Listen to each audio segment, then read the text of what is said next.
हवालदिल झालेल्या बळीराजाला आसमानी संकटाला समोर जावे लागत असताना पीक विमा योजनेचा आज शेवटचा दिवस होता. याबाबत अनेक शेतकऱ्यांनी शहर काँग्रेस पदाधिकारी यांना मुदतवाढ मिळावी यासाठी पाठपुरावा करावा अशी मागणी केली. महाराष्ट्र शासनाच्या व केंद्र शासनाच्या अनुक्रमे कृषी विभाग, महाराष्ट्र शासन व प्रधानमंत्री पीक विमा योजना यांच्यामार्फत तमाम शेतकऱ्यांना पीक विमा द्या, संरक्षण मिळवा असे आवाहन करण्यात आले होते.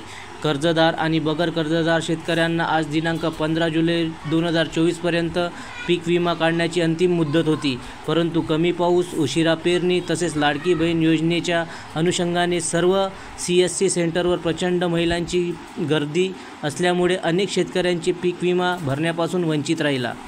सदर विमा काढण्याची तारीख 15 ऑगस्टपर्यंत मुदतवाढ करावी अशी मागणी तिवसा शहर काँग्रेस कमिटीचे पदाधिकारी आणि शेतकरी बांधवांनी निवेदनाद्वारे शासनाने तात्काळ मान्य करावी या आशेने निवेदन तिवसा तहसीलदार यांना देण्यात आले.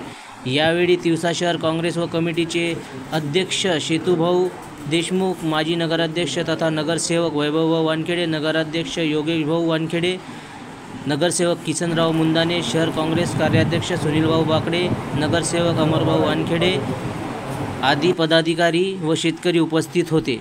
जनसमर्थन न्यूज, तिवसा.